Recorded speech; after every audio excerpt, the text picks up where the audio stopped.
So the fishing industry, it's huge. It brings in a lot of dollars for a lot of different countries, but it's one, in my opinion, that needs to be reeled in. And yes, that was a pun, pretty awful one at that. But how does going vegan stop the overfishing and its impact on the ocean's ecosystems? So we'll do the intro and we'll get into it. Hi, it's Fee here, the healthy vegan author and creator of the Gold Card Vegan resource website. Now, in a previous video, I talked about the fish farming industry and how cruel and unhealthy these farming methods are. I should have actually added in that video that a lot of the food fed to these fish is sourced from the ocean. So fish like herrings and sardines, anchovies, and those sorts of ones, they're all captured, and then along with ingredients such as corn, soy, poultry, wheat, and going back to this poultry, I mean, have you ever known a fish in the wild to eat chicken? It's like, oh gosh.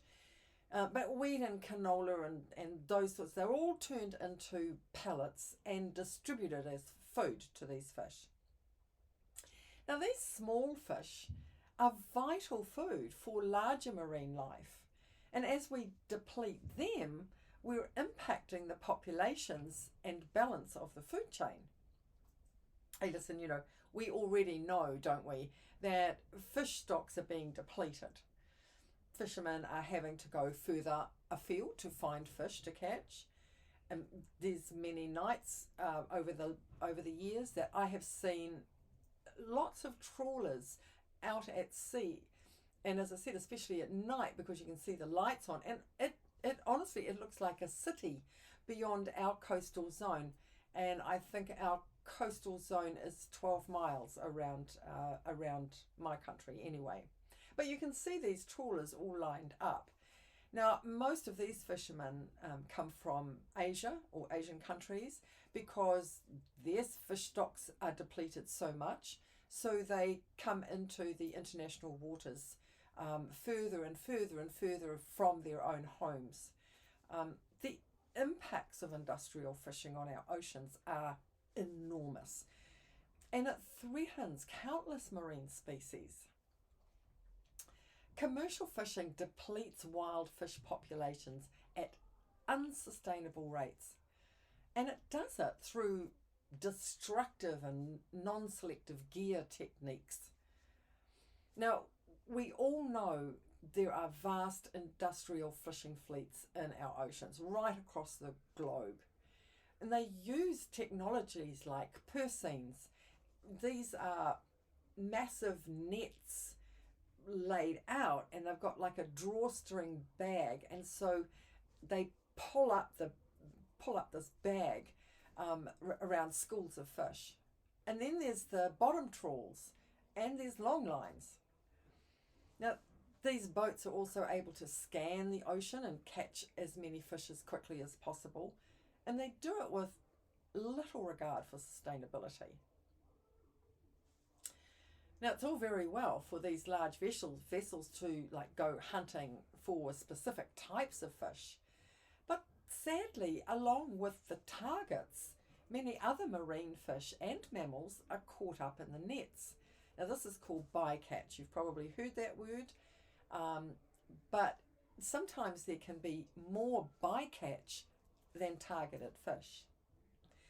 So usually the unwanted is thrown back, dead or dying, and this can also include threatened and endangered species like sharks, sea turtles, mammals, marine mammals, all of these ones that become entangled in the nets and on hooks. But even juvenile fish of the targeted species are frequently caught as bycatch, and they don't survive, and therefore they can't reproduce. So this unsustainable extraction of biomass from the ocean, combined with the massive bycatch mortality, is pushing numerous fish populations to the brink of collapse. So what can we do about it? Well, obviously, I'm going to say we can shift to a plant-based diet that avoids fish and seafood altogether. We can help reduce the excessive fishing pressure and bycatch, allowing threatened marine species a chance to recover and to restore balance to the fragile ocean ecosystems. So going vegan is one of the most impactful choices individuals can make to help combat overfishing and preserve marine biodiversity. So some commercial fishing methods, as I mentioned before, involve heavy gear that physically destroys vulnerable marine habitats.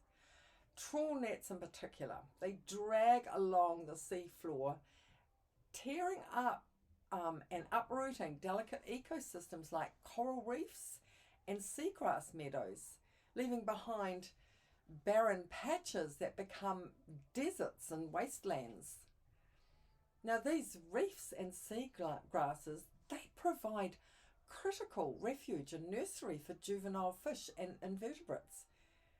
This devastating habitat destruction ultimately impacts the entire ocean food web. Then there's the pollution the fishing industry causes. Now granted, they're not the only vessels plying our oceans. Container ships are another player in the pollution game, but fishing vessels are responsible for the majority of plastic waste and pollution, all from gear that is lost, abandoned, or just basically dumped in the sea. You've got nets and lines, traps, buoys. They become what's called ghost gear. And they continue to entangle and kill marine life for years. And then it breaks down into microplastics and the fish eat it. Studies show that fishing vessels lose around 2% of their gear yearly, right? Around 740,000 kilometres of line each year. Hey, listen, that amount could circle the globe more than 18 times. Then there's all the hooks, about 14 billion of them, and of course the netting. The plastic attributed to the fishing industry is over 10% of the plastic waste polluting the marine environment. Derelict fishing gear also damages and degrades fragile habitats like coral reefs.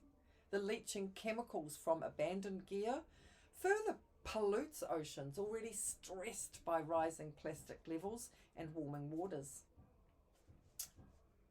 I'm sure that you've all seen the videos of orcas, whales, dolphins, turtles, and other marine life tangled in lines and nets, and the wonderful humans who cut them free. But those are just the tip of the iceberg of the numbers who don't get released. Being vegan means we remove all seafood from our plates. That includes shellfish and lobsters, squid and octopus, as well as the fish. Doing this will lessen the economic incentive for fisheries to employ these destructive practices at such an industrial scale. With less fishing pressure on depleted stocks, there is more opportunity for damaged marine habitats to recover. And honestly, it really wouldn't take that long. If we stopped it now, the ocean is just a marvel and it would recover. It's the same with the rainforest. If we stop damaging that, it will come back. The cumulative impact of many individuals in choosing veganism is significant. When fewer marine animals are caught and killed for food, more remain alive in the ocean to play vital roles in marine ecosystems. This includes species like plankton, krill, and jellyfish. They support the entire ocean food web.